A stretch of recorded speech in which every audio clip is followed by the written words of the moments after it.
നമസ്കാരം. പടക്കളത്തിലേക്ക് എല്ലാ പ്രിയപ്പെട്ട പ്രേക്ഷകർക്കും സ്വാഗതം. ലോക്സഭാ തെരഞ്ഞെടുപ്പിൻ്റെ ആവേശം വിവിധ ലോക്സഭാ മണ്ഡലങ്ങളിലൂടെ, കേരളത്തിൻ്റെ 20 ലോക്സഭാ മണ്ഡലങ്ങളിലൂടെയും ചർച്ച ചെയ്ത് മുന്നോട്ട് പോകുന്ന പടക്കളം കണ്ണൂരിലാണ്. കണ്ണൂരിൻ്റെ സ്റ്റേഡിയം കോർണറിലാണ്. കണ്ണൂരിൻ്റെ രാഷ്ട്രീയ ആവേശം, ഈ തെരഞ്ഞെടുപ്പുമായി ബന്ധപ്പെട്ട് കണ്ണൂരിൻ്റെ പൊതുചിന്തകൾ, നിലപാടുകൾ, രാഷ്ട്രീയം ഒക്കെ മാറ്റുരയ്ക്കുന്ന പടക്കളം നടക്കുന്നത്. എല്ലാ പ്രേക്ഷകരെയും ഒരിക്കൽ കൂടി സ്വാഗതം ചെയ്യുന്നു. ഒപ്പം തന്നെ കണ്ണൂരിൻ്റെ പൗരാവലിയെയും പടക്കളത്തിലേക്ക് സ്നേഹത്തോടെ സ്വാഗതം ചെയ്യുകയാണ്. ഇന്ന് ഈ പടക്കളത്തിൽ പങ്കെടുക്കുന്നവരെ നമ്മൾക്കൊന്ന് പരിചയപ്പെടാം. Shri Rijil Makkutty UDF, Shri KV Sumesh MLA LDF, Shri N Haridas NDA. ആദ്യം റിജിലിൽ നിന്ന് തന്നെ തുടങ്ങാം. റിജിൽ, ഏറ്റവും അധികം ഈ സമയങ്ങളിൽ, ഈ ദിവസങ്ങളിൽ നമ്മൾ ചർച്ച ചെയ്യുന്ന ഒരു പ്രധാനപ്പെട്ട കാര്യം കോൺഗ്രസ് സ്ഥാനാർത്ഥികളുമായി ബന്ധപ്പെട്ടാണ്. അതിൽ ഏറ്റവും ഒടുവിൽ വന്നൊരു കാര്യം, ഇപ്പോൾ വടകരയിൽ സിറ്റിംഗ് MP എന്ന നിലയിൽ പ്രചരണ രംഗത്തേക്ക് പോയ കെ മുരളീധരൻ തൃശ്ശൂരിലേക്ക് പോകുന്നു. തൃശ്ശൂരിൽ സിറ്റിംഗ് MP ആയിരുന്ന അല്ലെങ്കിൽ പ്രതാപൻ, ഇപ്പോൾ അദ്ദേഹത്തിൻ്റെ ഈ പരസ്യ പ്രചാരണം എല്ലാം മാറ്റി മുരളീധരന് വേണ്ടി ഈ ചുവരെഴുതാൻ പോകുന്നത് നമ്മൾ കാണുന്നു. അതുപോലെ വടകരയിലേക്ക് ഷാഫി. ഇതെല്ലാം എന്തുകൊണ്ട് സംഭവിക്കുന്നു? ഈ സമീപ സമയങ്ങളിൽ സംഭവിച്ച ഏക പ്രധാനപ്പെട്ട കാര്യം K കരുണാകരൻ്റെ മകൾ BJP-യിലേക്ക് പോയി എന്നുള്ളതാണ്. അപ്പോൾ ട്വിസ്റ്റ് സ്വാഭാവികം സ്ഥാനാർത്ഥി പ്രഖ്യാപനത്തിലായിട്ടുണ്ട്. സിറ്റിംഗ് MP-മാരിൽ പ്രതാപൻ മാത്രം സീറ്റില്ലാത്തയാളായി മാറുന്നു എന്നൊരവസ്ഥ വരുന്നുണ്ട്.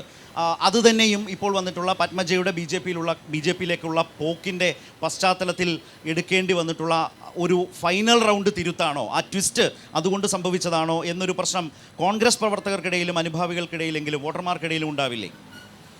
ഞങ്ങളുടെ രാജ്യത്തെ ശത്രു BJP സംഘപരിവാരമാണ്. അവർക്കെതിരായിട്ടുള്ള പോരാട്ടം ശക്തിപ്പെടുത്തുക എന്നുള്ളതാണ് ഞങ്ങളുടെ നിലപാട്. സ്വാഭാവികമായും BJP ഏറെ പ്രതീക്ഷ വെക്കുന്ന ഒരു മണ്ഡലമാണ് തൃശ്ശൂർ. ആ തൃശ്ശൂർ UDF-ൻ്റെ കോട്ടയാണ്. അത് നിലനിർത്താൻ വേണ്ടിയിട്ടുള്ള രാഷ്ട്രീയപരമായ നിലപാട് ഞങ്ങൾ സ്വീകരിച്ചിട്ടുണ്ട്. കഴിഞ്ഞ നിയമസഭാ തെരഞ്ഞെടുപ്പിലും അത്തരത്തിൽ നിലപാട് ഞങ്ങൾ സ്വീകരിച്ചിട്ടുണ്ട്. സ്വാഭാവികമായി BJP പരാജയപ്പെടുത്തുക, ഒരു സീറ്റ് പോലും കേരളത്തിൽ നിന്ന് അവർക്ക് കൊടുക്കാതിരിക്കുക, പൂജ്യത്തിലേക്ക് തന്നെ നിർത്തുക എന്നുള്ളത് തന്നെയാണ് ഞങ്ങളുടെ നയം. സുമേഷ്, ഇപ്പോൾ റിജിൽ തൊട്ടടുത്ത് എന്ന് പറയുമ്പോൾ ഇത് ഏതാണ്ട് വളരെ സ്വാഭാവികമായി സംഭവിച്ചു എന്ന മട്ടിൽ ഒരു ട്വിസ്റ്റ് സംഭവിച്ചിട്ടുണ്ടെന്ന് അദ്ദേഹം സമ്മതിക്കുന്നുണ്ട്. പക്ഷേ ആ ട്വിസ്റ്റിന് പിന്നിലെ കാരണങ്ങൾ എന്താണ്? ഈ നിലയിൽ ഫൈനൽ റൗണ്ടിൽ എന്തുകൊണ്ട് കോൺഗ്രസിന് സിറ്റിംഗ് MP-മാരെ അങ്ങോട്ടും ഇങ്ങോട്ടും ഷഫിൾ ചെയ്യേണ്ടി വന്നു, ഷാഫിയെ വടകരയിലേക്ക് എത്തിക്കേണ്ടി വന്നു? എന്താണ് അതിൽ സംഭവിക്കുന്ന ഈ ട്വിസ്റ്റിന് പിന്നിലെ രാഷ്ട്രീയം LDF കാണുന്നത്? അതിൽ ബഹുമാനനായ റിജിൽ പറഞ്ഞ പോലല്ല, ഇത് കനകലു പത്മജ എഫക്റ്റാണ് ഈ അവസാന നിമിഷം ട്വിസ്റ്റിലേക്ക് പോയത്. UDF-ന് ഒട്ടും ആത്മവിശ്വാസമില്ല. അവർ ഈ തിരഞ്ഞെടുപ്പിനെ വലിയ ഭയപ്പാടോട് കൂടിയിട്ടാണ് കാണുന്നത്. വലിയ പരാജയം UDF ഈ തിരഞ്ഞെടുപ്പിൽ അഭിമുഖീകരിക്കാൻ പോവുകയാണ്. 5 വർഷക്കാലം മുന്നേ നടന്ന ഇലക്ഷനിലുണ്ടായ സവിശേഷ സാഹചര്യത്തിൽ UDF-ന് 18 MP-മാരുണ്ടായി. പക്ഷേ കനകല് റിപ്പോർട്ട് തന്നെ MP-മാരെ കുറേ ആളെ മാറ്റണം എന്നതായിരുന്നു. പത്മജ BJP-യിലേക്ക് പോയതോടുകൂടി ഒരു വലിയ തിരിച്ചടിയായി മാറി. സിറ്റിംഗ് MP-മാർ മത്സരിക്കുന്നു എന്ന് പറഞ്ഞതിന് ശേഷമാണ് ഇപ്പോൾ ഈ ട്വിസ്റ്റ് വന്നിരിക്കുന്നത്. കോൺഗ്രസ്, വിശേഷിച്ച് UDF ഈ തെരഞ്ഞെടുപ്പിൽ അഭിമുഖീകരിക്കാൻ പോകുന്ന വലിയ പരാജയം, അതിൻ്റെ ഭാഗമായിട്ടാണ് ഇപ്പോൾ വന്നിരിക്കുന്ന ഈ അറേഞ്ച്മെൻറ്റ് എന്ന് വേണം നമ്മൾ കാണാൻ. UDF-ൻ്റെ ആത്മവിശ്വാസമില്ലായ്മ എന്ന നിലയിലാണ് കാണുന്നത് എന്നാണോ? UDF-ന് ഒട്ടും ഈ തെരഞ്ഞെടുപ്പിനെ നേരിടാൻ ആത്മവിശ്വാസം ഇല്ലായ്മയുണ്ട്. TN പ്രതാപൻ്റെ ഒരു ബോഡി ലാംഗ്വേജ് എനിക്ക് തോന്നുന്നത് രക്ഷപ്പെട്ടു എന്നുള്ള ഒരു മാനസികാവസ്ഥയാണുള്ളത്. അവിടെ NDA ഒന്നും ജയിക്കാൻ പോകുന്നില്ല. അവിടെ സുനിൽകുമാർ വൻ ഭൂരിപക്ഷത്തിൽ അവിടെ ജയിക്കാവുന്ന സാഹചര്യമാണ് തൃശ്ശൂർ വരാൻ പോകുന്നത്. അല്ല, അതിനിടെ ഞാൻ K സുധാകരനും കണ്ണൂരിൽ നിന്നും കൂടി ചോദിച്ചായിരുന്നു. കണ്ണൂരിൽ ഒരു സ്ഥലജല വിഭ്രാന്തി UDF-നുണ്ട്. കാര്യം, ബഹുമാനപ്പെട്ട MP-ക്ക് വീണ്ടും മത്സരിക്കാനുള്ള ഒട്ടും ആത്മവിശ്വാസമില്ല. കണ്ണൂരിൽ UDF-ന് ഇത്തവണ അതീവ ദയനീയ പരാജയമാണ് ഏറ്റുവാങ്ങാൻ വേണ്ടി പോകുന്നത്. ഇവിടെ ശ്രീ ഹരിദാസ്, കണ്ണൂരിലെ നിങ്ങളുടെ സ്ഥാനാർത്ഥിയെ സംബന്ധിച്ച് ഏറെ സവിശേഷതകളുണ്ട്. ഏതാണ്ട് 2-3 മാസത്തിന് അപ്പുറം റിജിൽ മാക്കുറ്റിയുടെ ഏറ്റവും അടുത്ത സഹപ്രവർത്തകനായി നിന്നയാളാണ്. കഴിഞ്ഞ 2021 നിയമസഭാ തെരഞ്ഞെടുപ്പിൽ ധർമ്മടത്ത് മുഖ്യമന്ത്രിക്കെതിരെ, പിണറായി വിജയനെതിരെ മത്സരിച്ച UDF സ്ഥാനാർത്ഥി ഈ 24 ലോക്സഭാ തെരഞ്ഞെടുപ്പ് വരുമ്പോൾ BJP-യുടെ സ്ഥാനാർത്ഥിയായി മാറുന്നു, രഘുനാഥ് മാറുന്നു. ഈ സ്ഥാനാർത്ഥിത്വം യഥാർത്ഥത്തിൽ എന്ത് സന്ദേശമാണ് നിങ്ങൾ വോട്ടർമാരിലേക്ക് നൽകാൻ ഉദ്ദേശിക്കുന്നത്? ഇപ്പോൾ പത്തനംതിട്ടയിൽ AK ആൻ്റണിയുടെ മകൻ സ്ഥാനാർത്ഥിയാവുന്നു. ഇപ്പോൾ തെരഞ്ഞെടുപ്പ് രംഗത്തേക്ക് വരുമോ ഇല്ലയോ എന്നറിയില്ല. കാരണം ചില ലോക്സഭാ സീറ്റുകൾ BJP ഇപ്പോഴും ഒഴിച്ചിട്ടിട്ടുണ്ട്. അവിടേക്ക് പത്മജ, K കരുണാകരൻ്റെ മകൾ വന്നു ചേരുന്നു. നിങ്ങൾ കേരളത്തിലെ വോട്ടർമാരോട് ഇതിലൂടെ നൽകുന്ന സന്ദേശം എന്താണ്? BJP-യെ സംബന്ധിച്ചിടത്തോളം BJP എല്ലാവരെയും ഉൾക്കൊള്ളുന്ന പാർട്ടിയാണ്. അവിടെ മതത്തിനും രാഷ്ട്രീയത്തിനും ജാതിക്കൊന്നും ഒരു പരിഗണനയില്ല. സമുന്നതനായ നേതാക്കന്മാർ പണ്ട് മാറിയിട്ടാണല്ലോ CPM വന്നത്. കോൺഗ്രസ് ആയിരുന്നില്ലേ ഒരു കാലത്ത്? CPM-ൻ്റെ പഴയ നേതാക്കന്മാരെടുത്ത് പരിശോധിച്ചാൽ എല്ലാം കോൺഗ്രസ് ആയിരുന്നു. അപ്പോൾ പിന്നീടാണല്ലോ മാറ്റം ഉണ്ടായത്. അപ്പോൾ കോൺഗ്രസ് എന്ന് പറയുന്ന പ്രസ്ഥാനം ഈ രാജ്യത്ത് കൊള്ളയടിച്ച പ്രസ്ഥാനമാണ്. ഭൂമിയും പാതാളവും ആകാശവും വിറ്റ് തൊലച്ച ഒരു പ്രസ്ഥാനം കോൺഗ്രസ് മാത്രമേ ഉള്ളൂ. അതുകൊണ്ട് 7 പതിറ്റാണ്ട് ഈ രാജ്യം ഭരിച്ച ഈ പ്രസ്ഥാനത്തെ ജനങ്ങൾ തിരിച്ചറിഞ്ഞ് ചവറ്റുകൊട്ടയിലേക്ക് എറിഞ്ഞത്. നോർത്ത് ഇന്ത്യയിൽ ഇപ്പം മത്സരിക്കാൻ രാഹുൽ ഗാന്ധിക്ക് പേടിയാണ്. വയനാട് വീണ്ടും വരികയാണ്. അവിടെ മത്സരിക്കാൻ കോൺഗ്രസിൻ്റെ നേതാക്കന്മാരില്ല. ഇവിടെ അതിലും അപകടമായി. കഴിഞ്ഞ തെരഞ്ഞെടുപ്പിൽ ഇങ്ങനെ ഉണ്ടായിരുന്നില്ല. കഴിഞ്ഞ തെരഞ്ഞെടുപ്പ് സുഖകരമായി ജയിച്ചു പോകും എന്നെല്ലാം പറഞ്ഞതാണ്. ഇപ്പോൾ പേടിയാണ്, നിൽക്കാൻ പോലും പേടിയാണ്. മുരളീധരൻ അവിടെ കഴിഞ്ഞ കുറച്ച് ദിവസം മുന്നേ വടകര പാർലമെൻറ്റ് മണ്ഡലത്തിൽ അങ്ങോട്ടും ഇങ്ങോട്ടും തേരോട്ടായിരുന്നു. ഇപ്പം ഓടി തൃശ്ശൂരേക്ക് പോയി. അപ്പം പോകാവുന്ന ആളുകളൊക്കെ പോകും. അത് CPM-ലും ഉണ്ട്. CPM-നെ സംബന്ധിച്ചിടത്തോളം ഈ ഭരണവിരുദ്ധ വികാരം CPM-ൻ്റെ അണികൾക്ക് പോലും ഈ ഭരണത്തിൽ വിശ്വാസമില്ല. 2014 മുതൽ 2023 വരെ കാലഘട്ടത്തിൽ നരേന്ദ്രമോദിജിയുടെ ആനുകൂല്യം കിട്ടാത്ത ഒരാൾ പോലും എൻ്റെ മുന്നിലുണ്ടാവില്ല, ഈ ടൗണിലുണ്ടാവില്ല. അതുകൊണ്ട് തന്നെയാണ് പലരും ഇങ്ങോട്ട് വരുന്നത്. പലരെയും ഉൾക്കൊള്ളാൻ തയ്യാറാണ്. പക്ഷേ പ്രധാനമന്ത്രി പറഞ്ഞ 15 ലക്ഷം എനിക്ക് കിട്ടിയിട്ടില്ല കേട്ടോ. അങ്ങനെ പറഞ്ഞില്ല. നിങ്ങൾക്ക് ഹിന്ദി അറിയാത്തതിന്റെ വ്യത്യാസമാണ്. അത് ഹിന്ദി പഠിച്ചാൽ മനസ്സിലാവും. പ്രധാനമന്ത്രി പറഞ്ഞത് 15 ലക്ഷം എവിടെയും പറഞ്ഞിട്ടില്ല. എനിക്ക് തോന്നുന്നു കേരളത്തെ തെറ്റിദ്ധരിപ്പിക്കുന്ന കുറെ ആളുകൾ. ഞാൻ ഈ ചർച്ചയ്ക്ക് അല്ല, ശേഷം ഞാൻ നിങ്ങളോട് പറയും, ലോകാരാധ്യനായ നരേന്ദ്രമോദി ഇന്ത്യ മാത്രമല്ല, അപകടകരമായിട്ടുള്ള ചാക്കിട്ട് പിടിക്കണം. അല്ല, ചാക്കിട്ട് കയറാൻ നിൽക്കുന്നില്ല. നിങ്ങൾ എൻഡിഎയുടെ ഒരു മുഖ്യ കക്ഷി ഇഡിയാണ്. ഞാൻ ഇടപെട്ടില്ല. സുമേഷ് പറയും ഞാൻ ഇടപെട്ടില്ല. അത് മര്യാദയല്ല. ദേശാഭിമാനിയുടെ കാർട്ടൂണിസ്റ്റ് ഇന്ന് ഇതാ BJP ചേർന്നിട്ടാണ്. എന്നിട്ടാണ് ഇവിടുന്ന് പറയുന്നത് കോൺഗ്രസിന്റെ കുറ്റം പറയുന്നത്. BJP-ൽ ഇനിയും CPM നേതാക്കൻ വരും. അബ്ദുള്ള കുട്ടി വന്നു, അൽഫോൺസ് കണ്ണന്താനം വന്നു, ഇനിയും വരും. CPM അബ്ദുള്ള കുട്ടി CPM-ൽ നിന്നാണ് കോൺഗ്രസ് BJP-ലേക്ക് വന്നത്. ആദ്യം CPM അല്ല. അതെങ്ങനെയാണ് ആ അക്കൗണ്ട് എനിക്ക് മനസ്സിലായിട്ടില്ല. ഞാൻ പറയട്ടെ, അബ്ദുള്ള കുട്ടി ആദ്യം CPM ആയിരുന്നില്ല. എനിക്ക് മനസ്സിലായി. സുമേഷ് അങ്ങനെയാണോ? കോൺഗ്രസ് പോയി. കോൺഗ്രസിന്റെ കോൺഗ്രസ്സുകാരൻ BJP ഒന്നല്ലേ പറയാ. അൽഫോൺസ് കണ്ണന്താനം ഇവിടെ സുമേഷ് ഇദ്ദേഹം പറഞ്ഞാൽ സുമേഷിന്റെ തർക്കത്തിലേക്കും അതിനുശേഷം റിജിലേക്കും വരാം. സുമേഷ്, ഇന്ത്യയിൽ വളരെ വിചിത്രമായ ഒരു രാഷ്ട്രീയ രീതിയാണ് BJP ആവിഷ്കരിച്ച് നടപ്പിലാക്കുന്നത്. ഇന്ത്യയുടെ പ്രധാനപ്പെട്ട സഖ്യകക്ഷി എന്ന് പറയുന്നത് ED ആണ്. ED ഉപയോഗിച്ചുകൊണ്ട് ഇപ്പോൾ കള്ളത്തരം കാണിച്ച ഒരാൾക്ക് രക്ഷപ്പെടണമെങ്കിൽ ഇന്ത്യയിൽ ഒറ്റ മാർഗ്ഗമേ ഉള്ളൂ, BJP ആകുക എന്നാണ്. അവർക്കൊരു ED എൻക്വയറി ഉണ്ടാവില്ല, ഒരു കാര്യവും അവരുടെ മേലെ ഉണ്ടാവില്ല. എല്ലാ രാഷ്ട്രീയ നേതാക്കന്മാരെയും പ്രധാനപ്പെട്ട ആളുകളെയും സമ്മർദ്ദത്തിലാക്കി കാശ് കൊടുത്ത് അവരെ BJP-യിലേക്ക് എടുക്കുക എന്നുള്ളതാണ് ഏറ്റവും BJP-യുടെ പ്രധാനപ്പെട്ട തന്ത്രം. ഒരു കാര്യമല്ലോ, മടി കനവുള്ളതാണ്, എല്ലാവരും ഭീഷണിപ്പെടുത്തുകയാണ്. ഇപ്പം നിങ്ങൾ ആലോചിച്ച് നോക്കട്ടെ, ഗോവയിൽ ഇലക്ഷൻ ഇന്ത്യയിൽ ഏറ്റവും പ്രധാനപ്പെട്ട ഒരു സംഭവം ഉണ്ടായി. അവിടെ ആകെ ഉണ്ടായിരുന്ന BJP-ക്ക് ഒരു MLA, ഗവൺമെൻറ് രൂപീകരിച്ചത് BJP-യാണ്. മഹാരാഷ്ട്രയിൽ നമ്മളൊരു കാര്യം കണ്ടു. അജിത് പവാർ BJP ആയിട്ട് മാറി. തൊട്ടടുത്ത ദിവസം അയാളുടെ പേരിലുള്ള 600 കോടിയുടെ കേസ് പിൻവലിക്കുന്നു. അദ്ദേഹം അതിബുദ്ധിമാനായി വീണ്ടും പിന്നെ നമ്മുടെ ശരത് പവാറിൻ്റെ കൂടെ ചേർന്ന് ഇപ്പോൾ വീണ്ടും BJP ആയിട്ട് മാറി. ഈ നിലയിലാണ് ഈ രാഷ്ട്രീയമാണ് ഇന്ത്യയിൽ BJP നടപ്പിൽ. നരേന്ദ്രമോദിയുടെ ഭരണം എന്ന് പറഞ്ഞാൽ ഇന്ത്യ കണ്ട ചരിത്രത്തിൽ ഏറ്റവും ദുർബലമായിട്ടുള്ള ഭരണമാണ്. സബ്കാ സാത്ത് സബ്കാ വികാസ് സബ്കാ വിശ്വാസ്. ഞാൻ ചോദിക്കട്ടെ, പെട്രോളിൻ്റെ വില എത്രയാണ്? ഡീസലിൻ്റെ വില എത്രയാണ്? ഇവിടെ അമ്മമാരിരിക്കണ്ടല്ലോ, പാചകവാതക സിലിണ്ടറിന് നരേന്ദ്രമോദി അധികാരത്തിൽ വരുമ്പോഴുള്ള വില എത്രയാ? 426. ഇന്ന് 1086 രൂപയായി പാചകവാതക സിലിണ്ടറിൻ്റെ വില ഇന്ത്യയിൽ മാറി. ഏത് സാധാരണക്കാരനാ? ബഹുമാനപ്പെട്ട ശരത് ഇവിടെ ഹരിദാസ് ചേട്ടനോട് ചോദിച്ചു, എല്ലാവരോടും പറഞ്ഞ് അക്കൗണ്ടിലേക്ക് കാശ് വരും, നിങ്ങളെല്ലാവരും അക്കൗണ്ട് തുടങ്ങും. ഏത് അക്കൗണ്ടിലേക്കാണ് കാശ് വന്നേ? കർഷകർ ഏറ്റവും വലിയ പ്രക്ഷോഭം ഈ രാജ്യത്ത് നടപ്പിലാക്കിക്കൊണ്ടിരിക്കുകയാണ്. നരേന്ദ്രമോദിയുടെ ഭരണം ഈ കേരളം ഉൾപ്പെടെയുള്ള സംസ്ഥാനങ്ങൾക്ക് മെച്ചപ്പെട്ട ഒരു വികസനവും നടപ്പിലാക്കിയിട്ടില്ല എന്ന് മാത്രമല്ല, അധികാരത്തിൽ തുടരാൻ ആളുകളെ സ്വാധീനിച്ച് അധികാരം ഉപയോഗിച്ച് അവരുടെ കൂടെ നിർത്തുക എന്ന ഏറ്റവും പ്രധാനപ്പെട്ട തന്ത്രമാണ് BJP ഉപയോഗപ്പെടുന്നത്. നിർഭാഗ്യവശാൽ UDF-ൻ്റെയും കോൺഗ്രസിൻ്റെയൊക്കെ ഭാഗമായിട്ടുള്ള അവരും കേരളത്തിൽ നിന്ന് അതിൻ്റെ ഭാഗമായിട്ട് മാറുകയും ചെയ്യും. റിജിൽ, 2 സാഹചര്യങ്ങളുണ്ട്. ഒന്നിപ്പോൾ ഹരിദാസ് പറഞ്ഞതുപോലെ കോൺഗ്രസ് ആകെ രാജ്യത്തെ കൊള്ളയടിച്ച പാർട്ടിയാണ്. പക്ഷേ അവർക്ക് കോൺഗ്രസ്സുകാരെ വേണം. ഈ രാജ്യം മുഴുവൻ ആ നിലയിൽ കോൺഗ്രസ്സുകാരെ പല രൂപത്തിൽ മുൻ കോൺഗ്രസ്സുകാരാക്കി മാറ്റുന്ന ഒരു പ്രവണത നടന്നു വരുന്നു, നമുക്കെല്ലാം അറിയാവുന്നതാണ്. പക്ഷേ കോൺഗ്രസ്സുകാരെ മുൻ കോൺഗ്രസ്സുകാരാക്കി എടുത്ത് BJP-ക്കാരാക്കണം. പക്ഷേ കോൺഗ്രസ്സിനെ എല്ലാ പഴിയും അവരുടെ മേൽ ചാർത്തുന്ന ഒരു BJP ശൈലി പ്രധാനമന്ത്രി മുതൽ ഇങ്ങോട്ട് ചെയ്യുന്നത് അതാണ്. 1.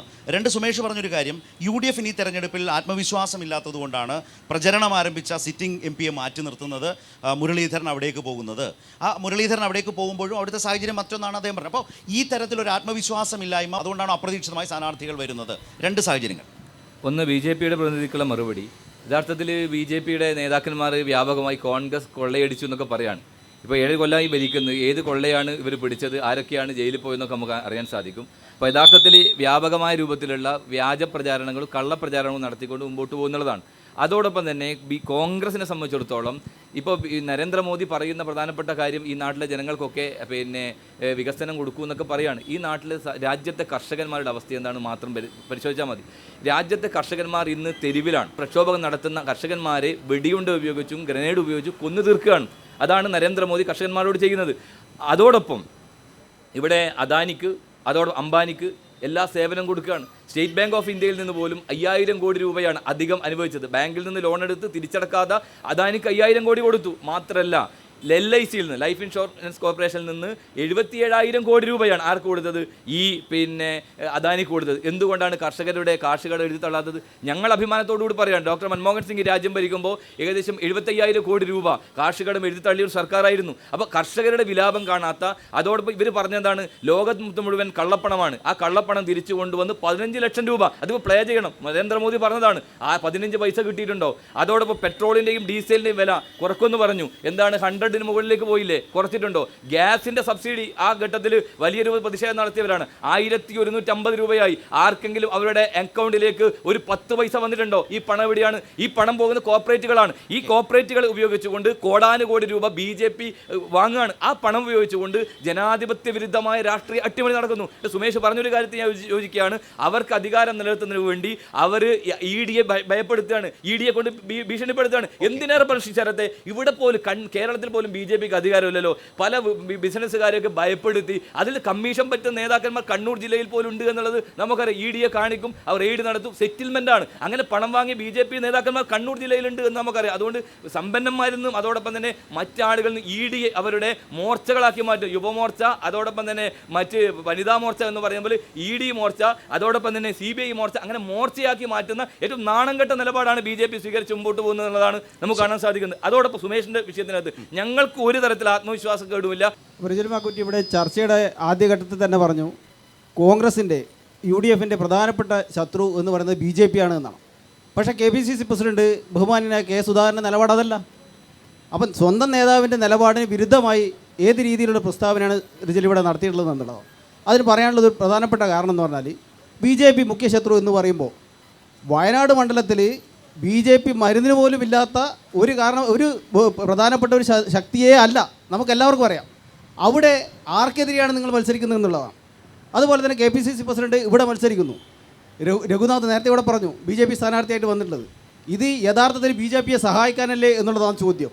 രാജ്യത്ത് കോൺഗ്രസിന് ഒറ്റ നിലപാടേ ഉള്ളൂ. രാജ്യത്ത് BJPക്കെതിരായി പോരാട്ടം നടത്തുന്നത് അത് രാഹുൽ ഗാന്ധിയാണ്. ആ പോരാട്ടം രാജ്യ ജനങ്ങൾ കാണുന്നുണ്ട്. പിന്നെ CPMൻ്റെ RS വിരുദ്ധം ഞങ്ങളെ പഠിപ്പിക്കേണ്ട. ഞങ്ങൾ RSനെതിരായിട്ടുള്ള നിലപാട് ഞങ്ങൾ സ്വീകരിക്കുന്നു. അതോടൊപ്പം തന്നെ ഈ K. സുധാകരൻ എന്ന് പറയുന്ന കോൺഗ്രസിൻ്റെ KPCC അധ്യക്ഷൻ, അദ്ദേഹത്തിൻ്റെ നിലപാട് വളരെ കൃത്യം അദ്ദേഹം പറഞ്ഞിട്ടുണ്ട്. ഒരിക്കലും അദ്ദേഹം BJPക്ക് അനുകൂലമായി അല്ലെങ്കിൽ നരേന്ദ്രമോദിക്ക് അനുകൂലമായി പറഞ്ഞിട്ടുണ്ടോ? അതുകൊണ്ട് RS വിരുദ്ധ ക്ലാസ് നിങ്ങൾ ഞങ്ങൾക്ക് എടുക്കണ്ട. BJP എന്ന് പറഞ്ഞ ആളല്ലേ നേതാവ്? അത് അദ്ദേഹം വിശദീകരിച്ചിട്ടുണ്ട്. ഞാൻ BJPയിൽ അദ്ദേഹം BJPക്കെതിരെയുള്ള പോരാട്ടം നടത്തുക. ഇന്ത്യയുടെ പാർലമെന്റിനകത്തുനിന്ന് എത്ര തവണയാണ് ശ്രീ K. സുധാകരൻ സസ്പെൻഡ് ചെയ്യപ്പെട്ടത്? അതുകൊണ്ട് നിങ്ങൾ വാക്കുകൾ വളച്ചൊടിക്കാൻ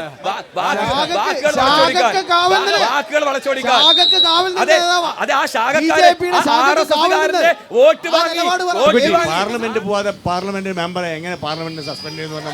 പാർലമെന്റിനകത്ത് K. സുധാകരന്റെ കൃത്യമായി പോയിട്ടുണ്ട്. അദ്ദേഹം ഇടപെട്ടിട്ടുണ്ട്. അദ്ദേഹം അതിനകത്ത് കൃത്യമായ രൂപത്തിലുള്ള അദ്ദേഹം ചോദ്യങ്ങൾ വന്നിട്ടുണ്ട്. നിങ്ങൾ പറയല്ലേ, നിങ്ങൾ രാഷ്ട്രീയ ആരോപണത്തിന്റെ പേരിൽ ഒരു MP എന്ന നിലയിൽ ചെയ്യേണ്ട ഉത്തരവാദിത്തം. സിറ്റിംഗ് MP ചർച്ചയുടെ ഭാഗമായി വിഷയമായി കടന്നു വന്നതുകൊണ്ട് അടുത്തതായി നിങ്ങൾ രണ്ടുപേരിലേക്കും സുമേഷ്, ഇവിടെ ഈ വിഷയമായി ഉയർന്നു വന്നതിൽ അങ്ങനെയല്ല ഞാൻ പറയാം, അങ്ങോട്ടും ഇങ്ങോട്ടും ഞാൻ പറഞ്ഞല്ലോ, ഇവർ മംഗലാപുരം കഴിഞ്ഞ ഒന്നാ, പാലക്കാട് കഴിഞ്ഞ ഒന്നാ, പിന്നെ എന്തിനാ ഇവർ അടിയായി നിങ്ങളെ പൊട്ടന്മാരാക്കുക? ഇവര് രണ്ടുപേരും ഒരു കൊടിക്കീഴിലാണ് അവിടെ. ഇവര്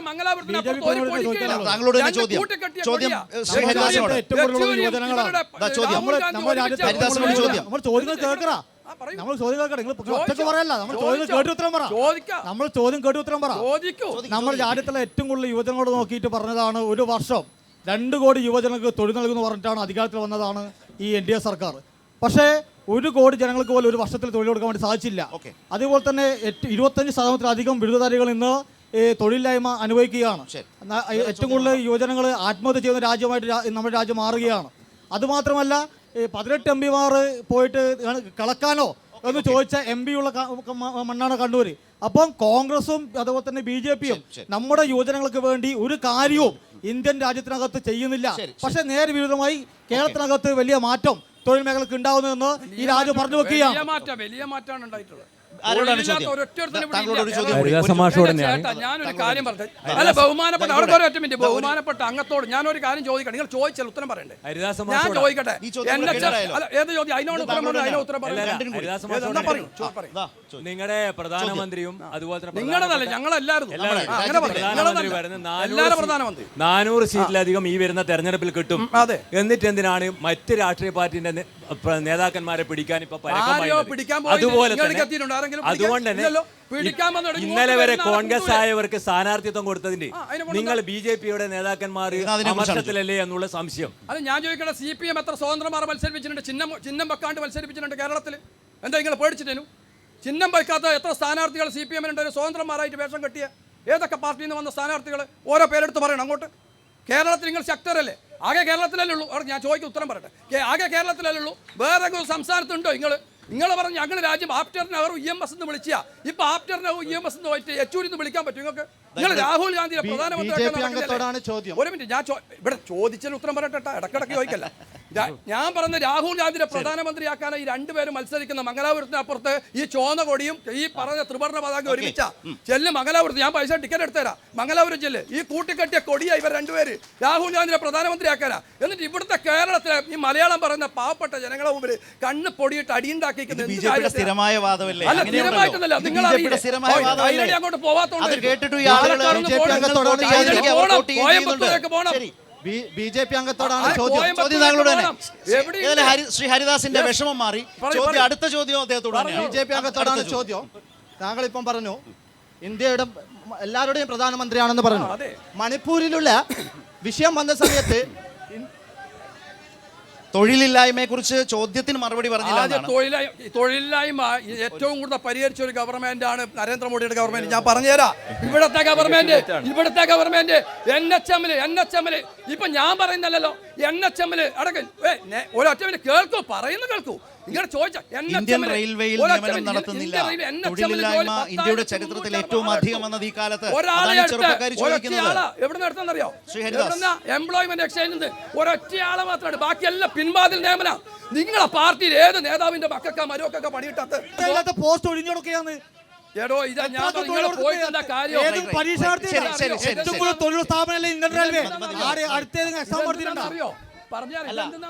അതിന് ഉത്തരം കിട്ടിയിട്ടില്ല. ബഹുമാനപ്പെട്ട ശ്രീ ഹരിദാസ് MLA സുമേഷിനോടാണ് എൻ്റെ ചോദ്യം. വരാൻ പോകുന്ന പാർലമെന്റ് തെരഞ്ഞെടുപ്പിൽ BJP നേതൃത്വം നൽകുന്ന NDA-യും അതുപോലെ കോൺഗ്രസ്സുകാരും കമ്മ്യൂണിസ്റ്റുകാരും നേതൃത്വം നൽകുന്ന INDA രണ്ട് സഖ്യമാണ് പ്രധാനമായും മത്സരിക്കുന്നത്. ഇവിടെ കേരളത്തിൽ നിങ്ങൾ രണ്ട് കൂട്ടരും മത്സര രംഗത്തുമുണ്ട്. അതെന്തുകൊണ്ടാണ് എന്ന് നിങ്ങൾ കേരളത്തിലെ വോട്ടർമാരോട് ഒരു മറുപടി പറയണം. കൃത്യമായിട്ട് പറയാം. നമ്മൾ കേരളത്തിലെ ഇന്ത്യ മുന്നണി സഖ്യമില്ല. കേരളത്തിൽ UDF LDF-ഉം വേറെയാണ് മത്സരിക്കുന്നത്. ദേശീയ തലത്തിൽ BJP-യെ തോൽപ്പിക്കാനാണ് വ്യത്യസ്ത രാഷ്ട്രീയ അഭിപ്രായം ഉണ്ടായിരുന്നിട്ടും ഞങ്ങൾ ദേശീയ തലത്തിൽ യോജിച്ചു നിൽക്കുന്നു. കേരളത്തിൽ ഇന്ത്യ മുന്നണി ഇല്ലാത്തതിൻ്റെ ഭാഗമായിട്ട് BJP വിരുദ്ധ വോട്ടുകളെ സമാഹരിക്കണം ഇന്ത്യയിൽ. അത് ഇന്ത്യയുടെ ഭാവിയെയും ഈ വർഗീയ അജണ്ടയും BJP-യെ ഇനി ഒരിക്കലും ഇന്ത്യയിൽ അധികാരത്തിൽ വരരുത്. അതുകൊണ്ട് ഇന്ത്യയിലെ മറ്റു സംസ്ഥാനങ്ങളിലെ വോട്ടുകൾ ചിഹ്ന ഭിന്നമാവരുത് എന്നുള്ള രാഷ്ട്രീയ താല്പര്യം മുൻനിർത്തിയാണ്. എന്നാൽ കേരളത്തിൽ ഞങ്ങൾ തമ്മിൽ സഖ്യമില്ല. അത് ഇലക്ഷൻ ശേഷം തീരുമാനിക്കും. ഇലക്ഷൻ ശേഷം തീരുമാനിക്കും. പ്രധാനമന്ത്രി ഇലക്ഷൻ ശേഷം തീരുമാനിക്കും. മറ്റു സംസ്ഥാനത്തോടെ ഉള്ള സ്ഥലത്ത് തീരുമാനിക്കും. ആദ്യം ഈ വലിയ വർത്തമാനം പറയുന്ന ആള് ഒരു കാര്യം പൂജ്യത്തിൽ നിന്ന് ഈ കേരളത്തിൽ പോലും പൂജ്യത്തിൽ നിന്ന് പൂജ്യത്തിലേക്ക് 35 സീറ്റുമായി വരുന്നു പറഞ്ഞവരാ പൂജ്യത്തിലേക്ക് പോയി. കേരളത്തിനകത്ത് ഒരു മതനിരപേക്ഷ കേരളമാണ്. അതുകൊണ്ട് BJP-യുടെ ഈ ഒരു ഇത് ഇവിടെ എനിക്ക് വരില്ല. ഒന്ന്. രണ്ടാമത്തെ ഒരു കാര്യം, തൊഴിലില്ലായ്മയുമായി ബന്ധപ്പെട്ട് പറഞ്ഞൊരു കാര്യം അതിനകത്ത് സൂചിപ്പിക്കാനുള്ളത്, ദേശീയ തൊഴിൽ സർവേ പ്രകാരം national survey organisation periodic labour force survey 45 വർഷത്തിന് ശേഷം ഏറ്റവും കൂടുതൽ തൊഴിലില്ലായ്മയാണ് ഇന്ന് രാജ്യം അനുഭവിക്കുന്നത്. ശ്രീ ശരത്തെ, രാജ്യം അനുഭവിക്കുന്നത് അതിപ്പോ 2.1 നിന്ന് ഇപ്പൊ 6.1% ഉയർന്നിരിക്കുന്നു. അപ്പൊ തൊഴിലില്ലായ്മ ഏറ്റവും കൂടുതലുള്ള നാടായി 7 വർഷക്കാലം ഇന്ത്യ മാറിയിരിക്കുന്നു. ആരാണ് രാജ്യം ഭരിക്കുന്നത്? ഏറ്റവും വലിയ തൊഴിൽദാതാക്കളായുള്ള ഇന്ത്യൻ റെയിൽവേ എല്ലാ പൊതുമേഖലാ സ്ഥാപനങ്ങളും സ്വകാര്യവൽക്കരിക്കുകയാണ്. ഇതിനിടയിൽ ഒരു വിഷയം നമ്മൾ സംസാരിച്ചു വന്നിട്ട് മെല്ലെ അതിൽ നിന്ന് ഡ്രിപ്പായിട്ടുണ്ട്. അത് സിറ്റിംഗ് എംപിയുടെ പെർഫോമൻസ് ഒരു തെരഞ്ഞെടുപ്പിൽ എങ്ങനെ വിലയിരുത്തപ്പെടും എന്നുള്ളതാണ്. അത് വന്നിടത്തുനിന്ന് എവിടെയോ അങ്ങോട്ടോ ഇങ്ങോട്ടോ പോയി. അദ്ദേഹം സംസാരിച്ചു. BJP അംഗത്തോടാണ്. ഇന്ത്യയുടെ പ്രധാനമന്ത്രിയാണെന്ന് അങ്ങ് ഇപ്പോൾ ഇവിടെ നിന്ന് പറഞ്ഞു. അടുത്ത് പറഞ്ഞു പറയാം. കണ്ടിട്ടില്ലല്ലോ ഈ പ്രധാനമന്ത്രിയെ, എവിടെ പോയിരുന്നു? കണ്ടിട്ടില്ല. മണിപ്പൂരിൽ കണ്ടിട്ടില്ലല്ലോ. 14 ആൾ ആന ചവിട്ടി കൊന്നിട്ടുണ്ട്. അവിടെ പോകാത്ത മുഖ്യമന്ത്രിയുടെ പാർട്ടിക്കാരനെ ചോദിക്കുന്നത് പ്രധാനമന്ത്രി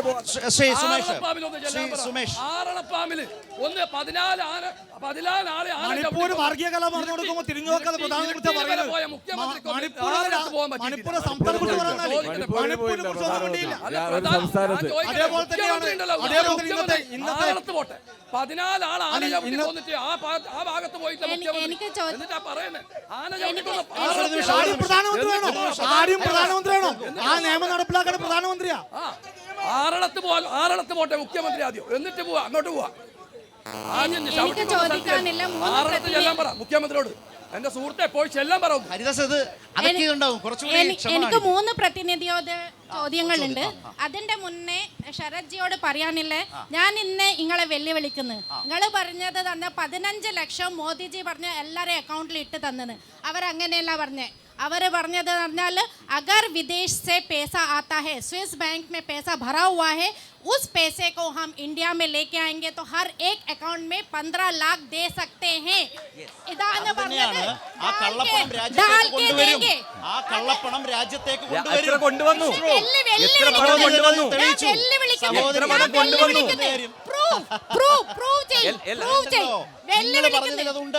അതായത് കള്ളപ്പണം ആ തവണ 2014 ഏറ്റവും ശക്തമായ വാദം കള്ളപ്പണം രാജ്യത്തേക്ക് കൊണ്ടുവന്നു. ചോദിക്കാനുള്ളത്, സുമേഷ് ജി, നമ്മളെ പിണറായി വിജയൻ സാറ് ഡൽഹിയിൽ പോകുമ്പോൾ പിണറായി വിജയൻ സാറിൻ്റെ പേരിൽ തന്നെ അറിയപ്പെടുന്നു. അതുപോലെ തന്നെ നമ്മളെ വീണ വിജയൻ്റെ എക്സാലോജിക് കമ്പനി എവിടെ പോയാലും എക്സാലോജിക് വീണ വിജയൻ്റെ പേരിലാണ് അറിയപ്പെടുന്നത്. അതുപോലെ തന്നെ മോദിജി ഇവിടെ വരുമ്പോൾ മോദിജിൻ്റെ പേരിലാണ് അറിയപ്പെടുന്നത്. പക്ഷേ സെൻട്രൽ ഗവൺമെൻറ് ഒരു സ്കീം ഇറക്കുമ്പം അത് കേരളത്തിൽ വരുമ്പോൾ എന്തുകൊണ്ട് അതിൻ്റെ പേര് മാറ്റങ്ങൾ നിങ്ങൾ ഇതായിട്ട് പേര് കൊടുക്കുന്നത്? ജൽ ജീവൻ പദ്ധതി ഇപ്പോഴും എൻ്റെ വീട്ടിന്റെ മുമ്പിൽ ജൽ ജീവൻ പദ്ധതി ജപ്പാൻ പദ്ധതിന്റെ പേരിലാണ് കൊടുക്കുന്നത്. അത് പിന്നെ ഒരു minute, life mission Awas Yojana പറഞ്ഞിട്ടുള്ള യോജന ലൈഫ് മിഷന്റെ പേരിലാണ് അറിയപ്പെടുന്നത്.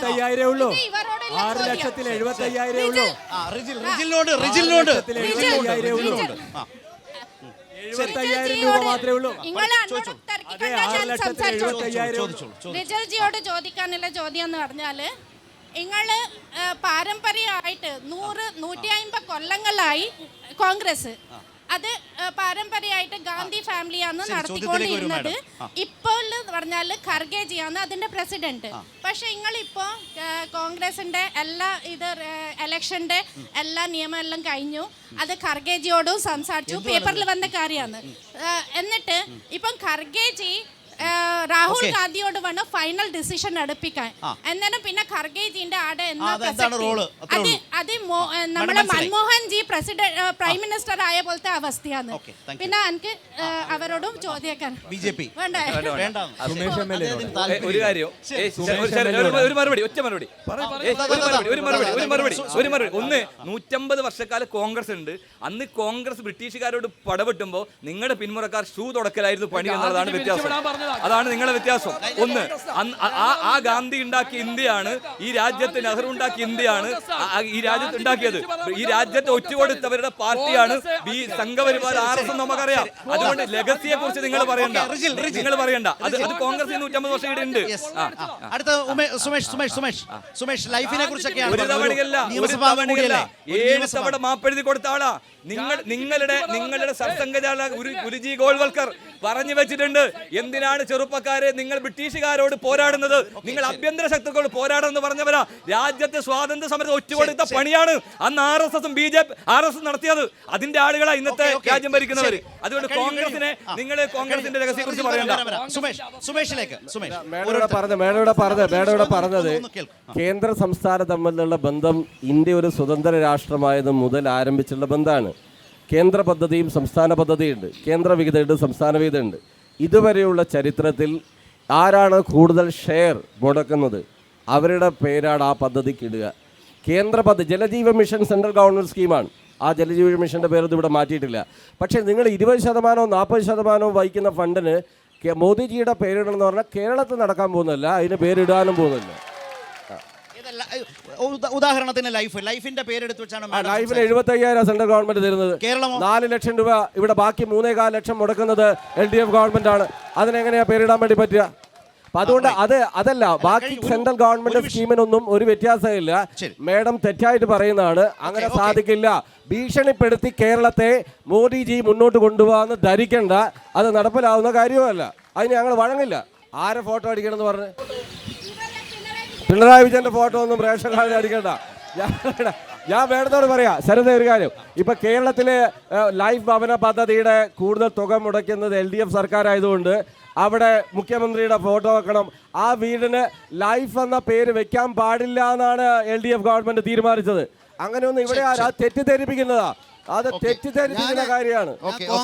പ്രതിനിധിയോട് ചോദിക്കട്ടെ, കോൺഗ്രസിന്റെ പ്രതിനിധിയോട് ചോദിക്കുന്നു, നിങ്ങളുടെ പാർട്ടി എന്തുകൊണ്ട് ഇത്രയും വലിയ നേതാക്കള് ഈ ബിജെപിയിലോട്ട് ചാടുന്നത് കാര്യം എന്തോ? അതിനകത്ത് CPM-ന്റെ അശോക് നിന്ദ, തപസി മണ്ഡൽ, ഗർഗൻ മുർമു, സ്വദേശ് രഞ്ജ് നായക്, ദീപാവലി ബംഗാളിലെ MLA-മാരും MP-മാരും നിങ്ങളെ കഴിഞ്ഞ ദിവസം ത്രിപുരയിൽ നിന്ന് നിങ്ങളുടെ പാർട്ടിയുടെ MLA ഉൾപ്പെടെ പോയി. ഞാൻ പറയട്ടെ, കേരളത്തിൽ ആദ്യമായി അമ്പാടി വിശ്വനാഥ് എന്ന് പറയുന്ന നിങ്ങളുടെ നായനാർ സർക്കാരിന്റെ മന്ത്രിയായ CPM നേതാവ് BJP സ്ഥാനാർത്ഥിയായി മത്സരിച്ചിട്ടുണ്ട്. അതുകൊണ്ട് ഞങ്ങളുടെ പാർട്ടിക്കാർ ചില അധികാരമോഹികൾ പാർട്ടി വിട്ടു പോകുന്നുണ്ട്.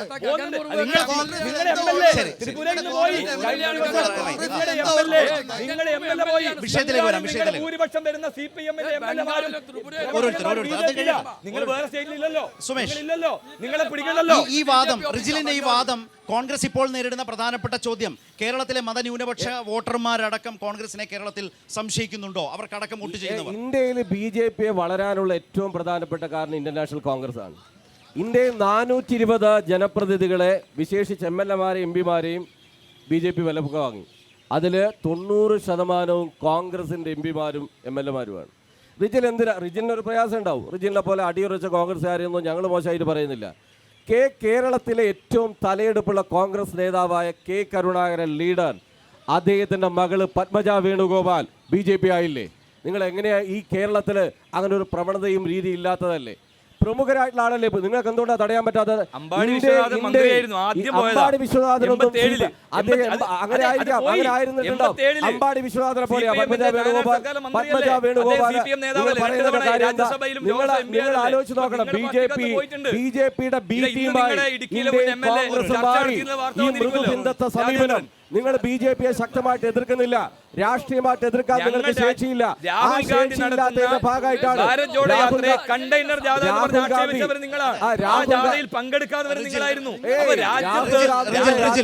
രാഹുൽ ഗാന്ധിയാണ് ഇന്ത്യൻ പാർലമെന്റിനകത്ത് സസ്പെൻഡ് ചെയ്യപ്പെട്ടത്. എത്രയോ കോൺഗ്രസിന്റെ MP-മാരെയാണ് രാജ്യത്തിന്റെ പാർലമെന്റിൽ സസ്പെൻഡ് ചെയ്തത്. കോൺഗ്രസ് MP-മാരെ, കേരളത്തിലെ MP-മാരെ സസ്പെൻഡ് ചെയ്തു. കോൺഗ്രസിനോട് കടുത്ത വിയോജിപ്പുള്ള രാഷ്ട്രീയ പാർട്ടിയാണ് CPIM. ഞങ്ങൾ ഇപ്പോഴും കോൺഗ്രസിന്റെ നയങ്ങൾക്ക് ഏറ്റവും ശക്തമായ എതിരാണ്. ഇന്ത്യയിൽ BJPയെ നേരിടാൻ പറ്റിയ ലീഡർ അല്ല രാഹുൽ ഗാന്ധി എന്ന ശക്തമായ അഭിപ്രായം ഞങ്ങൾക്കുണ്ട്. ആ അഭിപ്രായം ഞങ്ങൾ പറയുന്നതാണ്. ഇവിടെ കേരളത്തിൽ മത്സരിച്ചു, ഒരു പാപമില്ല, ഞങ്ങൾ ശക്തമായ നിലപാടുണ്ട്, ആ നിലപാടുണ്ട്. പക്ഷെ രാജ്യ താല്പര്യത്തെ മുൻനിർത്തിയാണ് ഞങ്ങൾ നേരത്തെ കോൺഗ്രസിനെ പിന്തുണച്ചത്. BJPക്കെതിരാണ് ഞങ്ങൾ, വർഗീയതയ്ക്കെതിരാണ്. ആ വർഗീയതയെ ചെറുത്തു തോൽപ്പിക്കുക എന്നതിന്റെ ഭാഗം മാത്രമായിട്ടാണ് ദേശീയ തലത്തിൽ ആ മുന്നണിയുടെ ഭാഗമായിട്ട് നിൽക്കുന്നത്. വർഗീയതയ്ക്കെതിരായ ഒരു വോട്ട് കണ്ണൂരിൽ ഉണ്ടായാൽ അതിന്റെ ഭാഗമായി പാർലമെന്റിലേക്ക് പോകേണ്ടത് കെ സുധാകരനോ MV ജയരാജനോ അതോ രഘുനാഥോ എന്നൊരു പ്രധാനപ്പെട്ട ചോദ്യത്തിലേക്ക്, നിങ്ങളുടെയൊക്കെ സ്വതന്ത്രമായ അഭിപ്രായത്തിലേക്ക് വരാം. ആരാണ് പോവേണ്ടത്? വർഗീയത്തിനെതിരായിട്ട് MV ജയരാജനെ ഇവിടെ ചോദിക്കണം. 2, വർഗീയതയ്ക്കെതിരായി കേരളത്തിന്റെ വോട്ട്, വർഗീയതയ്ക്കെതിരാണ് കണ്ണൂരിന്റെ വോട്ട് എങ്കിൽ ആർക്ക്? BJP ഡിഫെൻഡ് ചെയ്യും. ഇത്രയാണ് എന്റെ ചോദ്യം. യെസ്, അടുത്ത ആള്.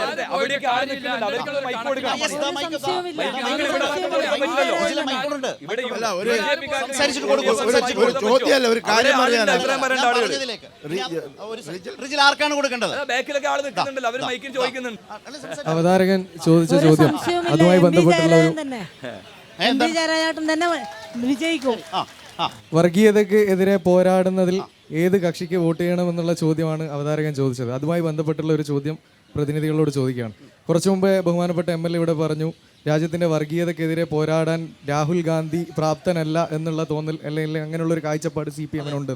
അങ്ങനെയാണെങ്കിൽ ഈ രാജ്യത്തെ വർഗീയതയ്ക്കെതിരെ രാജ്യത്ത് മൊത്തം എന്നുള്ള കൺസെപ്റ്റിൽ നമ്മൾ രാജ്യത്തിൻ്റെ ഭരണം തീരുമാനിക്കുന്ന തെരഞ്ഞെടുപ്പാണല്ലോ വരുന്നത്. അങ്ങനെയാണെങ്കിൽ കേരളത്തിൽ മാത്രം നിലകൊള്ളുന്ന ഈ പാർട്ടി നിങ്ങൾ ആരെയാണ് ഉയർത്തി കാണിക്കാൻ ശ്രമിക്കുന്നത്? അതോടൊപ്പം MV ഗോവിന്ദൻ നിങ്ങളുടെ സ്ഥാനാർത്ഥി പ്രഖ്യാപനം നടത്തുന്ന അവസരത്തിൽ ഒരു പ്രസ്താവന നടത്തുകയുണ്ടായി. രാഹുൽ ഗാന്ധി ഒന്നും എന്തായാലും പ്രധാനമന്ത്രിയാകാൻ പോകുന്നില്ല. ഈ പ്രസ്താവന ആരെ സഹായിക്കാൻ കൂടിയുള്ളതാണെന്നുള്ളൊരു ചോദ്യം. അടുത്തത്, ഞങ്ങൾക്ക് ആ കാര്യത്തിൽ ഞങ്ങൾക്ക് വ്യക്തമായ കാഴ്ചപ്പാടുണ്ട്. ഇന്ത്യയിൽ ഈ വരുന്ന ലോക്സഭാ തെരഞ്ഞെടുപ്പിൽ രാഹുൽ ഗാന്ധിയാണ് ഇന്ത്യയെ നയിക്കുക എന്ന് ഞങ്ങൾ വിശ്വസിക്കുന്നേയില്ല. ഇന്ത്യ മുന്നണിയുണ്ട്, ആ മുന്നണിയിൽ പ്രബലമായ തലയെടുപ്പുള്ള രാഷ്ട്രീയ നേതാക്കന്മാരുണ്ട്. കോൺഗ്രസ് ഇന്ത്യയിൽ BJPക്ക് വളരാൻ കളമൊരുക്കുന്ന ഒരു രാഷ്ട്രീയ പാർട്ടിയാണ്.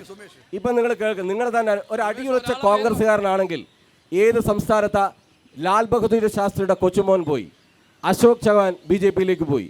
പല സംസ്ഥാനം, നിങ്ങൾ ഭരിച്ചുകൊണ്ടിരിക്കുന്ന ഇന്ത്യയിലെ ഏക സംസ്ഥാനം ഹിമാചൽ പ്രദേശ്. ആ ഹിമാചൽ പ്രദേശിലെ MLA-മാർ രാജ്യസഭാ ഇലക്ഷനിൽ മനു അഭിഷേക് സിംഗിയെ പരാജയപ്പെടുത്തി. ജയിച്ചു കഴിഞ്ഞാൽ കോൺഗ്രസ് ആയിട്ട് നിൽക്കും എന്ന് എങ്ങനെ വിശ്വസിക്കാൻ കഴിയും? അതുകൊണ്ടാണ് ഞങ്ങൾ പറയുന്നത് കേരളത്തിൽ CPM എന്ന പാർട്ടി ഇന്ത്യ മുന്നണിയുടെ ഭാഗമായി നിൽക്കുമ്പോൾ നിങ്ങൾക്കൊരു നിലപാടുണ്ടാവുമല്ലോ. ആ നിലപാടിന്റെ ആരെ ഉയർത്തി കാണിക്കാനാണ് നിങ്ങൾ ഉദ്ദേശിക്കുന്നത്? ഇലക്ഷന് ശേഷം ഭൂരിപക്ഷത്തെ തീരുമാനിക്കും. അതായത് CPM പാർട്ടിയിൽ നിന്ന് ഒരാളെ കൊണ്ടുവരും എന്നാണ് ഉദ്ദേശിക്കുന്നത്? ഇലക്ഷന് ശേഷം ഇന്ത്യ മുന്നണിയുടെ ഭാഗമായിട്ട് വരുന്ന തീരുമാനിക്കും. BJPയിലേക്ക് ആൾക്കാർ പോകുന്നതുമായി ബന്ധപ്പെട്ട് പറഞ്ഞപ്പോൾ ഇന്ന് രാവിലെ നമ്മളൊക്കെ ഒരു ചൂടേറിയ വാർത്ത കാണുകയുണ്ടായി. CPM-ന്റെ മുൻ MLA അദ്ദേഹം തന്നെ സ്ഥിരീകരിച്ചു, BJP നേതാക്കൾ MV ഗോവിന്ദൻ നേരിട്ട് വിളിച്ച് അത് ഒത്തുതീർപ്പാക്കേണ്ടി വരുന്നുണ്ടെങ്കിൽ അതിന് പിന്നിൽ രാജേന്ദ്രന്റെ പേരാണ് പറയുന്നത്. അത് കള്ള വാർത്തയാണ്. അയാൾ പോയില്ല. രാജേന്ദ്രൻ സ്ഥിരീകരിച്ചിട്ടുണ്ട്. കള്ള വാർത്ത പോയില്ല, അയാൾ പറഞ്ഞിട്ടുണ്ടല്ലോ പോയില്ല. ബഹുമാനപ്പെട്ട MLA ഒരു മിനിറ്റ് ബഹുമാനപ്പെട്ട MLA-യോട് എനിക്ക് പറയാനുള്ളത് ഇതിൽ ഒരു പ്രധാനപ്പെട്ട ഇപ്പം ഞാൻ കോൺഗ്രസ്സുകാർ BJPയിലേക്ക് പോകുന്ന ഒരു പ്രശ്നം, നമ്മൾ മാധവ് റാവു സിന്ധ്യയുടെ മകൻ ജ്യോതിരാദിത്യ സിന്ധ്യ ഉത്തരേന്ത്യയിൽ പോയാലും കേരളത്തിൽ വലിയ ചർച്ചയാണ്. ഞാൻ എൻ്റെ സുഹൃത്തായിട്ടുള്ള BJP നേതാവിനോട് ചോദിക്കുകയാണ്, കേരളത്തിൽ നിന്ന് K കരുണാകരൻ്റെ മകൾ BJPയിലേക്ക് വന്നു എന്ന് പറഞ്ഞാൽ ഇന്ത്യൻ രാഷ്ട്രീയത്തിൽ, ഉത്തരേന്ത്യൻ രാഷ്ട്രീയത്തിൽ BJP അതിന് വലിയ മാനം നൽകുന്നുണ്ടോ? വലിയ ചർച്ചയാകുന്ന ഒരു മാറ്റമാണോ അത്? 100% ഞാൻ പറയാം. അതിനകത്ത് മുമ്പിട്ട് ഒരു കാര്യം കൂടി പറയണം. അതിൻ്റെ ആ ഉത്തരത്തിലേക്ക് വരാം. ബഹുമാനപ്പെട്ട MLA സുമേഷിന് കിട്ടിയ ഈ അറിവുണ്ടല്ലോ, വലിയ രീതിയിലുള്ള ഒരു അറിവ്. ഇന്ത്യയിലെ പ്രധാനമന്ത്രിയെ ഞങ്ങൾ നിശ്ചയിച്ചിട്ടില്ല, ഞങ്ങൾ ഇതൊന്ന് യെച്ചൂരിയോട് പറഞ്ഞു കൊടുക്കണം. കാരണം യെച്ചൂരി ദിവസവും രാഹുൽ ഗാന്ധിയുടെ കൂടെയാണ് ഇരുന്നിട്ട് സ്റ്റേജിൽ പ്രസംഗിക്കാൻ പോകുന്നത്. ഈ നോർത്ത് ഇന്ത്യ സംസ്ഥാനങ്ങളിൽ നാളത്തെ ഫോട്ടോ ഉണ്ടാവും. മറ്റന്നാൾ ഫോട്ടോ ഉണ്ട്. തെരഞ്ഞെടുപ്പ് തുടങ്ങിയാൽ വിവിധ സംസ്ഥാനങ്ങളിൽ ഫോട്ടോ വരും. യെച്ചൂരിയും അതുപോലെ തന്നെ രാഹുൽ ഗാന്ധി ഒരുമിച്ച് നിന്ന ഫോട്ടോ. എന്നിട്ടാണ് ഇവിടുന്ന് പ്രസംഗിക്കുന്നത്. രാഹുൽ ഗാന്ധിയെ മടി കൊണ്ടാണ്.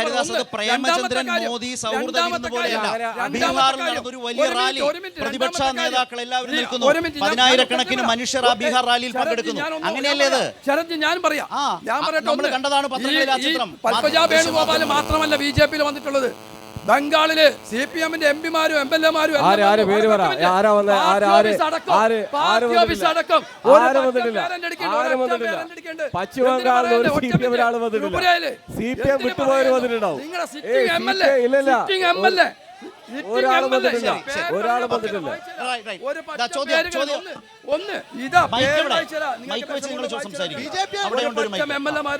പ്രതിനിധിയോടാണ് ഒരാളെ പേര് പറ.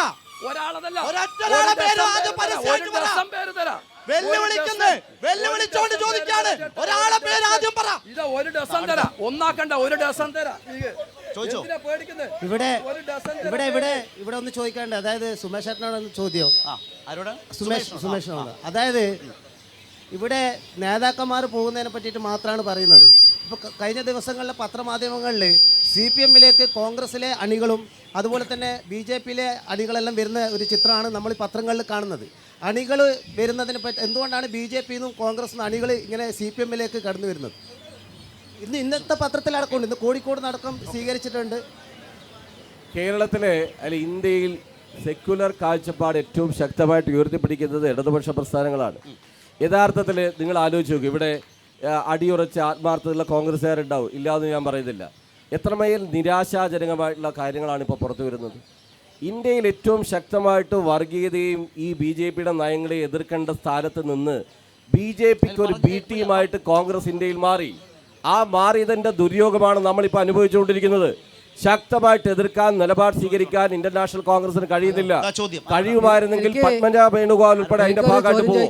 ബഹുമാനപ്പെട്ട BJP അംഗത്തോടെ 14 പേരെ ആന ചവിട്ടി കൊന്നെടുത്ത് മുഖ്യമന്ത്രി പോകാത്തൊരു പരാമർശം ബഹുമാനപ്പെട്ട BJP അംഗം നടത്തി. ആ നിയമം കേന്ദ്ര ഗവൺമെൻറ്റിൻ്റെ കയ്യിലുള്ളത്. ആ നിയമത്തിനൊരു മാറ്റം വരുത്തിയിട്ട് ഈ ജനങ്ങളെ ജീവനും സ്വത്തിനും വിലകൽപ്പിക്കാതെ എന്തുകൊണ്ടാണ് ഈ കേന്ദ്ര ഗവൺമെൻറ് ആ നിയമത്തിൽ കാര്യമായിട്ട് ഇടപെടാണ്ട് ആ നിയമത്തിനൊരു മാറ്റം വരുത്തിയിട്ട് ഈ പാവപ്പെട്ട ജനങ്ങൾക്ക് ഇപ്പൊ രാവും പോലെ ബഹുമാനപ്പെട്ട അംഗത്തിന്റെ അറിവിന്റെ കുറവാണ്. എന്താണെന്നറിയോ?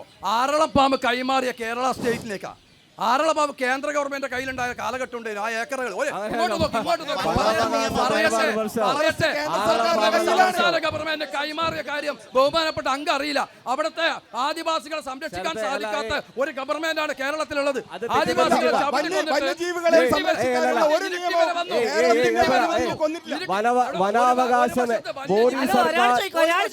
മോഡി സർക്കാർ അധികാരത്തിൽ വന്ന ശേഷം നടപ്പിലാക്കുന്ന വനാവകാശ നിയമമാണ്. ആ വനാവകാശ നിയമം അതിൽ പരിഷ്കാരം നടത്തുന്ന സെൻട്രൽ ഗവൺമെന്റ്. കേരളത്തിൽ വന്ന കേന്ദ്രമന്ത്രി ആ നിയമത്തിൽ ഒരു മാറ്റവും വരുത്തില്ല എന്ന് പറഞ്ഞു. വനാവകാശ നിയമം നടപ്പിലാക്കിയ സെൻട്രൽ ഗവൺമെന്റ് മോഡിയുടെ സർക്കാരാണ്. വനാതിർത്തിയിലുള്ള ആദിവാസികളെ സംരക്ഷിക്കാൻ പറ്റാത്ത ഗവൺമെന്റ് അവിടെ ഒരു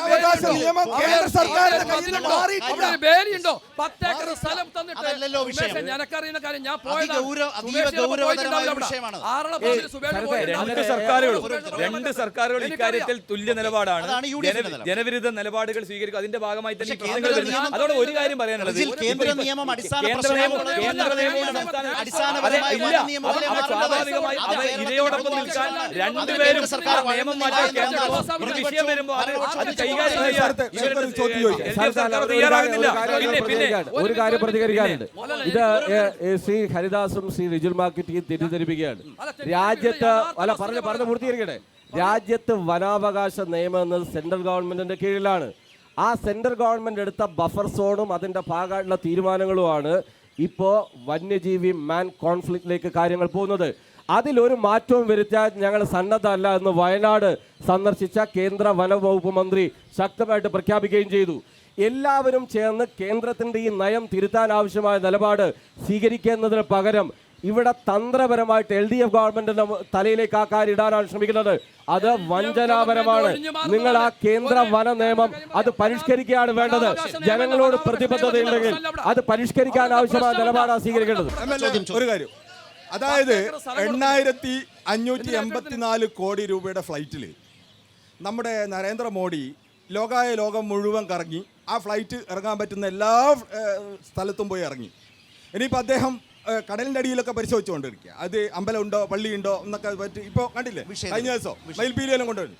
അപ്പോൾ ഈ തരുണത്തിൽ നമ്മുടെ MP ആയിട്ട് ജയരാജൻ വരേണ്ടതിൻ്റെ അനിവാര്യത ഒന്ന് വിശദീകരിച്ചു. കണ്ണൂരിൽ ഇത്തവണ ഇലക്ഷനിൽ, പാർലമെന്റ് ഇലക്ഷനിൽ ഒരു സംശയവും ഞങ്ങൾക്കില്ല. വൻ ഭൂരിപക്ഷത്തിൽ സഖാവ് MP ജയരാജൻ ജയിക്കും എന്നുള്ള കാര്യത്തിൽ ഒരു തർക്കമില്ല. അതുകൊണ്ട് കെ സുധാകരൻ വീണ്ടും ജയിക്കണം കണ്ണൂരിൽ. തീർച്ചയായും കണ്ണൂരിന്റെ രാഷ്ട്രീയം ചുവന്ന രാഷ്ട്രീയം ഇവർ പറയും. പക്ഷേ കണ്ണൂരിന്റെ രാഷ്ട്രീയ കെ സുധാകരൻ കഴിഞ്ഞ തവണ 1 ലക്ഷത്തിലാണ് വിജയിച്ചു പോയത്. ഇത്തവണ അതിനേക്കാളും വലിയ ഭൂരിപക്ഷത്തിൽ സുധാകരന്റെ UDF-ന്റെ കോട്ടയാണ്. ഒരു തർക്കമില്ല, വലിയ ഭൂരിപക്ഷം ജയിക്കും. ജയിച്ചിരിക്കും. കണ്ണൂരല്ല 20-20 ജയിക്കും. 20-20 അടിക്കും.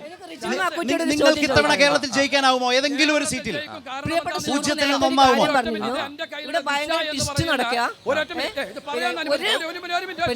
BJP-യെ 0-ൽ നിർത്തിക്കുമെന്ന് പറഞ്ഞു. അത് ഈ അടിത്തറ ഇളകിയിരിക്കുന്ന കോൺഗ്രസ് എങ്ങനെയാണ് BJP-യെ ഇങ്ങനെ 0-ൽ നിർത്തിക്കുന്നത്? താഴോട്ടല്ലേ കേരളത്തിൽ? പറയട്ടെ സുഹൃത്തേ, ഞാൻ പറയാം 0-ൽ നിർത്തിക്കുമെന്ന് പറയുന്നത്. ഇന്ന് സ്വന്തം കാലിൽ നിൽക്കാൻ പറ്റാത്ത നിങ്ങൾ LDF-ന് വോട്ട് കൊടുക്കുമായിരിക്കോ?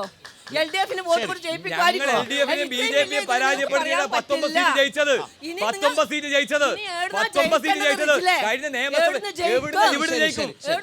കേരളത്തിലെ ജനങ്ങൾ മതനിരപേക്ഷവാദികളാണ്. അവർ ചാണകം ചവിട്ടില്ല. തീർത്തു പറയാൻ ആഗ്രഹിക്കുകയാണ്.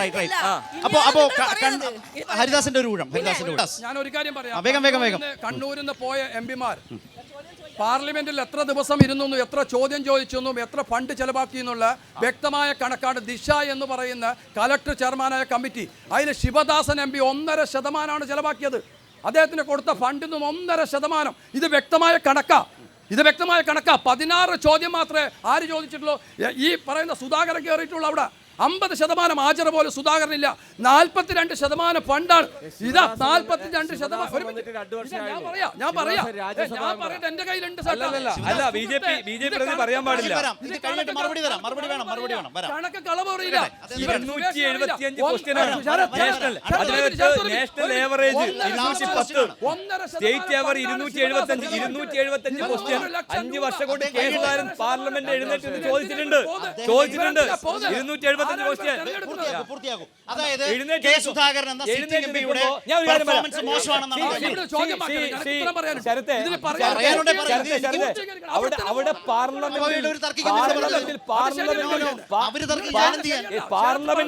പാർലമെന്റ് എഴുന്നേറ്റ് നിൽക്കുമ്പോൾ മീനാക്ഷി ലേഖിയെ പോലെ MP-മാർ ED വരുന്ന ഭീഷണിപ്പെടുന്ന പാർലമെന്റാണ്. അവിടെ 275 ചോദ്യമാണ് കെ സുധാകരൻ ചോദിച്ചത്. ചോദിച്ചില്ല. 16 ചോദ്യം മാത്രം കണക്ക് ഇവിടെ ഉണ്ട്.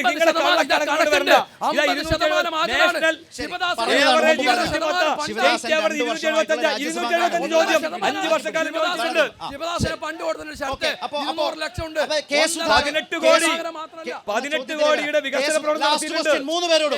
സുധാകരൻ എന്ന സിറ്റിംഗ് MP വീണ്ടും ജനവിധി തേടുമ്പോൾ അദ്ദേഹത്തിന്റെ പ്രകടനത്തിന്റെ അടിസ്ഥാനത്തിൽ കണ്ണൂരുകാർ അദ്ദേഹത്തിന് വോട്ട് ചെയ്യാൻ യാതൊരു തരത്തിലും കഴിയില്ല എന്നാണോ BJP പറയുന്നത്? നരേന്ദ്രമോദി വീണ്ടും പ്രധാനമന്ത്രിയാവും. അതോടൊപ്പം തന്നെ ഇവർക്കൊന്നും പറയാനില്ല. സഭയിൽ അദ്ദേഹം വീണ്ടും തെരഞ്ഞെടുക്കപ്പെടാൻ അർഹനല്ലാത്ത വിധമുള്ള വിവരങ്ങളാണ് അവതരിപ്പിച്ചുകൊണ്ടിരിക്കുന്നത്. പച്ചക്കളവ്. അദ്ദേഹത്തിന്റെ തനത് ഫണ്ടിൽ നിന്ന് 18 കോടിയോളം രൂപ അദ്ദേഹം ചെലവഴിച്ചു. വലിയ ഭൂരിപക്ഷത്തിൽ കെ സുധാകരൻ ജയിച്ചു വരും. ഒരു തർക്കവും നിങ്ങൾക്ക് വേണ്ട. ലോക്സഭാ ഇലക്ഷനിൽ വളരെ തെറ്റിദ്ധരിപ്പിക്കുന്ന ശിവദാസൻ രാജ്യസഭാ മെമ്പറായിട്ട് 2 വർഷമായുള്ളൂ. ശിവദാസന്റെ ചോദ്യവും 5 വർഷം പൂർത്തിയായ ആളെ ചോദ്യം എടുത്തിട്ട് ഒരുപോലെ കമ്പയർ ചെയ്യാൻ പറ്റും. അത് തെറ്റാണ്. രാജ്യസഭ മെമ്പറായിരുന്നു. 2 ഈ ലോക്സഭാ ഇലക്ഷനിൽ കേരളത്തില് ചർച്ച ചെയ്യപ്പെടാൻ പോകുന്ന പ്രധാനപ്പെട്ട ഒരു പ്രശ്നം KPCCയുടെ അധ്യക്ഷൻ കേരളത്തിലെ പ്രമുഖനായിട്ടുള്ള കോൺഗ്രസ് നേതാവാണ്. കഴിഞ്ഞ 5 വർഷക്കാലമായിട്ട് കണ്ണൂർ പാർലമെന്റിൽ അദ്ദേഹത്തിന്റെ സാന്നിധ്യം ഉണ്ടായിട്ടില്ല. ഒരു വികസന പ്രവർത്തനങ്ങൾ ഏറ്റെടുത്തില്ല. എല്ലാ പരിപാടിയിലും വെച്ചിട്ടുണ്ട്.